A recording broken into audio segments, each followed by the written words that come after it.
Chapter 8. Thinking in the Certain Way. You must form a clear and definite mental picture of what you want. You cannot transmit an idea unless you have it yourself. You must have it before you can give it, and many people fail to impress thinking substance because they have themselves only a vague and misty concept of the things they want to do, to have, or to become. It is not enough that you should have a general desire for wealth to do good with.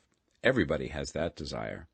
It is not enough that you should have a wish to travel, see things, live more, etc. Everybody has those desires also. If you were going to send a wireless message to a friend, you would not send the letters of the alphabet in their order and let him construct the message for himself, nor would you take words at random from the dictionary. You would send a coherent sentence, one which meant something. When you try to impress your wants upon substance, remember that it must be done by a coherent statement. You must know what you want and be definite. You can never get rich or start the creative power into action by sending out unformed longings and vague desires. Go over your desires just as the man I have described went over his house. See just what you want and get a clear mental picture of it as you wish it to look when you get it. That clear mental picture you must have continually in mind, as the sailor has in mind the port towards which he is sailing the ship. You must keep your face towards it all the time. You must no more lose sight of it than the steersman loses sight of the compass. It is not necessary to take exercises in concentration, nor to set apart special times for prayer and affirmation, nor to go into the silence, nor to do occult stunts of any kind. But all you need is to know what you want, and to want it badly enough so that it will stay in your thoughts. Spend as much of your leisure time as you can in contemplating your picture, but no one needs to take exercises to concentrate his mind on a thing which he really wants. It is the things you do not really care about which require effort to fix your attention upon them. And unless you really want to get rich, so that the desire is strong enough to hold your thoughts directly to the purpose, as the magnetic pole holds the needle of the compass, it will hardly be worthwhile for you to try to carry out the instructions given in this book. The methods herein set forth are for people whose desire for riches is strong enough to overcome mental laziness and the love of ease, and make them work. The more clear and definite you make your pictures then, and the more you dwell upon it, bringing out all of its delightful details, the stronger your desire will be, and the stronger your desire, the easier it will be to hold your mind fixed upon the picture of what you want.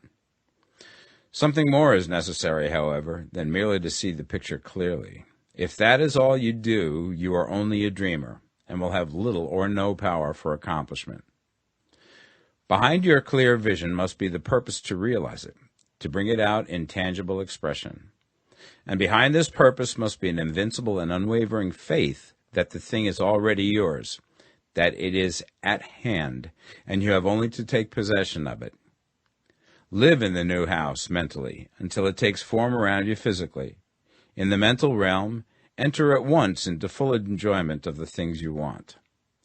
Whatsoever things ye ask for when ye pray, believe that ye receive them, and ye shall have them. See the things you want as if they were actually around you all the time. See yourself as owning and using them. Make use of them in imagination, just as you will use them when they are your tangible possessions.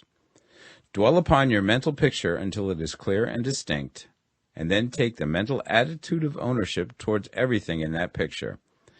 Take possession of it in mind, in the full faith that it is actually yours.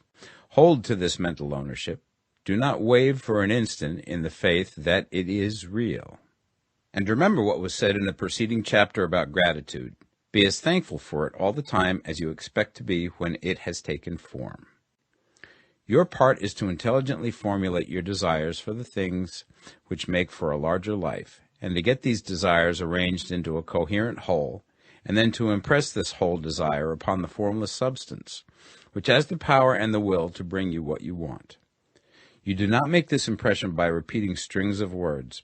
You make it by holding the vision with unshakable purpose to attain it, and with steadfast faith that you do attain it.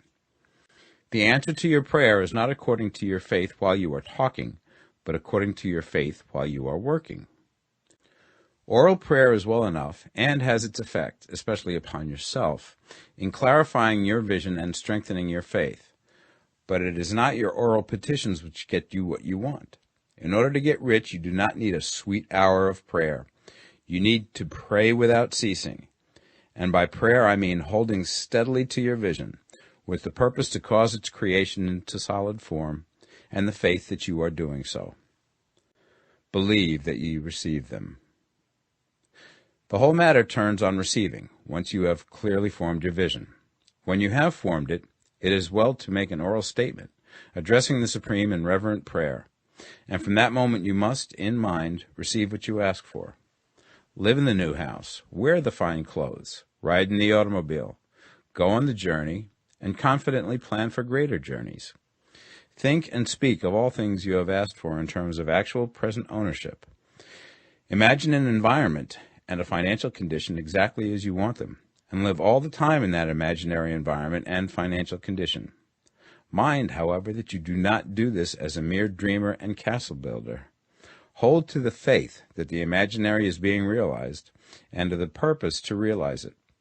Remember that it is faith and purpose in the use of imagination which makes the difference between the scientist and the dreamer. And having learned this fact, it is here that you must learn the proper use of the will.